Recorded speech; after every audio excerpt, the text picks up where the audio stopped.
Apa hukum seorang istri yang taat beribadah, rajin puasa, tapi bicara pada suaminya suaranya keras?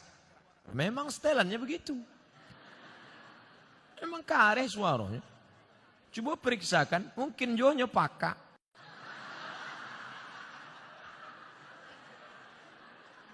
Mungkin ini orang gunung. Orang gunung suara keras. Beda sama orang Sunda. Kalau orang Sunda, Mas, hujan. Orang Sunda kalau ngasih tahu suaminya hujan, hujan. Lah basah kain baru. Tapi tampil lain enggak? Hujan, hujan, hujan, hujan.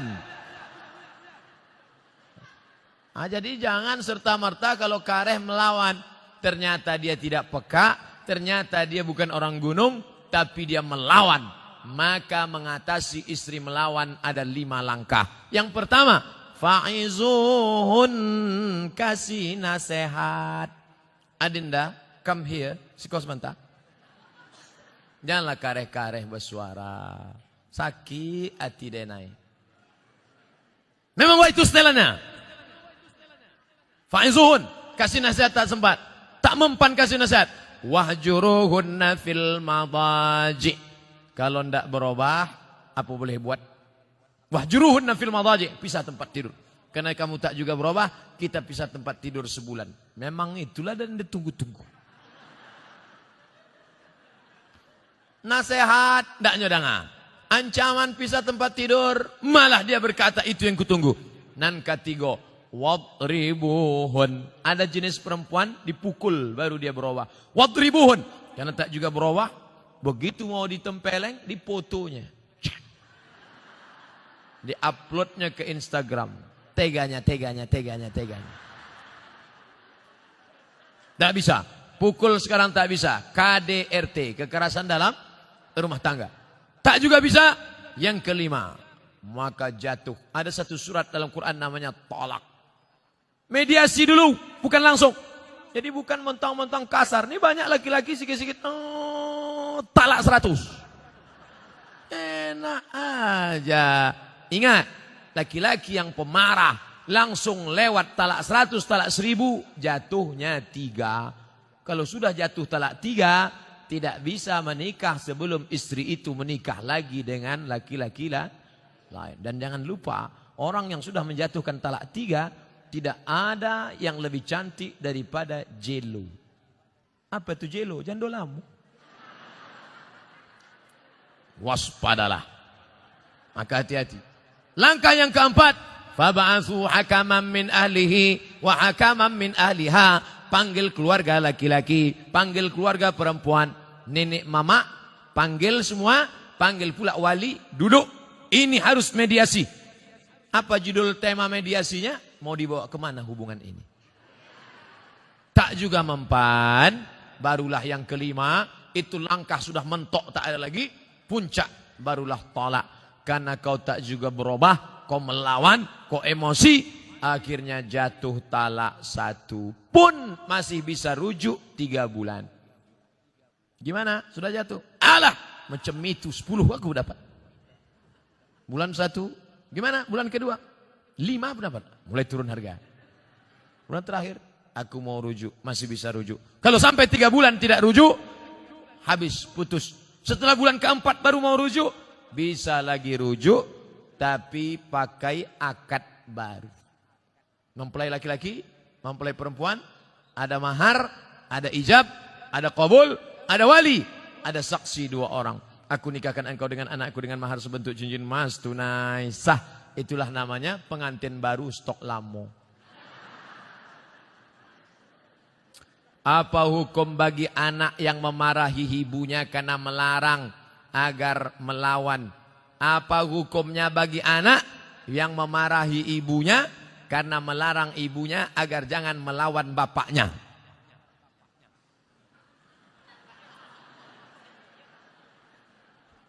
Ibu bapak mesti berpikir baik-baik. Anak tuh ada kan karena hubungan ibu bapak baik dulu kan. Kalau tak baik mana mungkin dia ada. Sekarang setelah dia ada, kenapa dia yang jadi korban? Ibu marah, otomatis dia marah. Anak ini melawan. Dan kalian sebagai anak tak boleh kalian lawan ibu ayah. Tak boleh. Walaupun dia kafir, tak boleh. Wa in jahadaka, kalau bapak ibumu memaksamu ala an tusyrika bi, mempersekutukan Allah, fala tuti'huma, jangan kau ikuti. Tapi untuk melawan tak boleh. Wa sahibhuma fid dunya ma'rufa, tetaplah berbakti kepada orang tua. Jangan mentang-mentang udah ngaji, balik dari sini panggil mak. Mak, sini. Assalamualaikum. Kan begitu caranya. Tapi dengan cara yang santun. Tapi dia nyuruh saya melawan ayah saya, Pak Ustadz. Cari nenek mama, cari walim ulama. Ibu kamu tuh suka ngajinya sama siapa? Oh, dia sama ngaji sama Ustadz Jel Fatullah. Aku kasih tahu, Ustadz Jel tolong ceramahi. Ustadz Somad menyabui Ustadz Jel, apa hubungan Ustadz? Itu kakak kelas saya.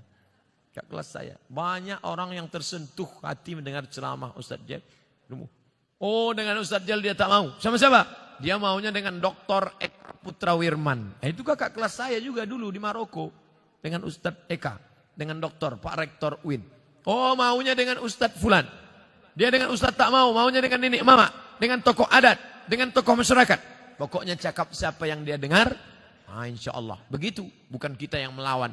Karena melawan orang tua ini luar biasa. Mudah-mudahan kita termasuk anak-anak yang berbakti pada orang tua, insya Allah. Ustadz, kan zaman sekarang banyak wanita yang menggunakan bulu mata tempel. Yang bulu mata ini yang mana? Ini. La'anallahul washimat. Allah melaknat tukang buat tato. Wal mutashimat, minta buatkan tato. Wal mutanammisat, mencabut, mencukur, merubah. Wal mutafallijat, mengotak-atik gigi.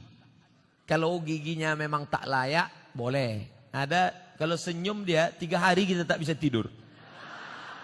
Itu boleh, dia bawa ke dentis, boleh. Tapi yang sudah layak, banyak sekarang orang sudah layak, bagus, diotak-atik. Dipakai dulu kawat jemuran, sekarang untuk gigi.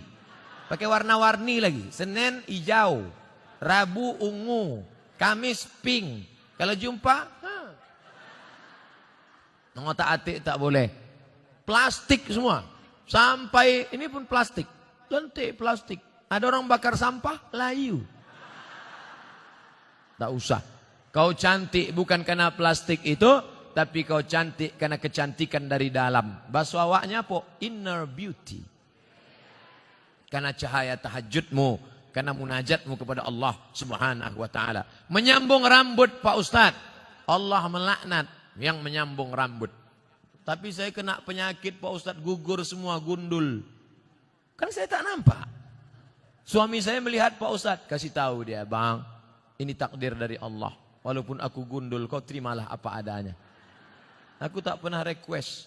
Kata suami, apapun adanya dirimu, ku terima engkau adinda. Karena yang berambut sudah ada satu lagi.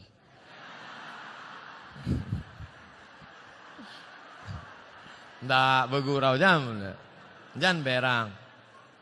Insya Allah bapak itu bisa menerima ibu apa adanya. Kita doakan supaya hati bapak tak berpindah ke lain hati, insya Allah. Nggak lo banyak yang mengaminkan. Menurut syariat, wanita hamil di luar nikah tak boleh nikah sampai wanita itu melahirkan. Tapi di saat sekarang banyak wanita hamil di luar nikah langsung dinikahkan. Bagaimana solusinya Pak Ustadz?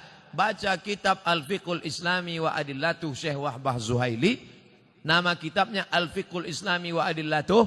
Dicetak oleh Gema Insani Press Jakarta. Sudah terjemah ke bahasa Indonesia.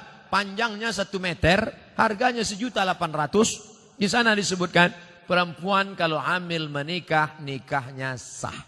Dengan syarat memang laki-laki itu yang menghamilinya. Maka nikahnya sah. Maka kalau ada Pak Kua menikahkan perempuan hamil, nikahnya sah. Maka Pak Kua tak perlu tanya, udah berapa bulan? Yang bertanya itu dokter. Pak Kua tak perlu nanya. Nanti cirinya yang model perempuan hamil itu, mertuanya dari cara manggilnya udah lain. Kalau yang belum hamil itu nanya, hai menantuku. Nah, gitu dia. Hei. Nah, itu tanda-tanda tuh. Aku terima ini tunai. Yang sekolah ya. Nikahnya sah, tidak perlu diulang. Anak lahir tak perlu diulang. Tapi efek akibat dari pernikahan itu muncul 4 masalah. Yang pertama, anak itu nanti kalau lahir tidak bisa pakai bin bapaknya. Jadi pakai bin apa? Terserahlah. Bin kardus, bin botol.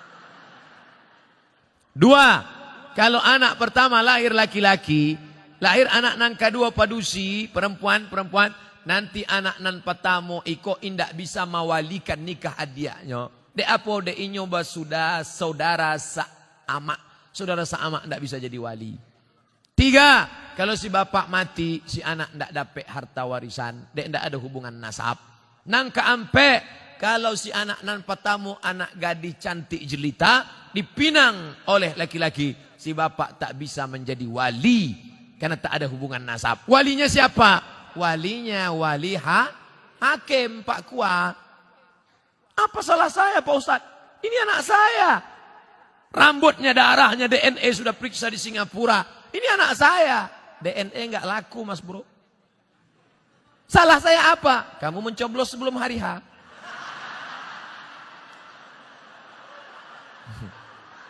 Ambo sebenarnya ndak ambo magi tahu salahnya. Tapi dia maksa jo.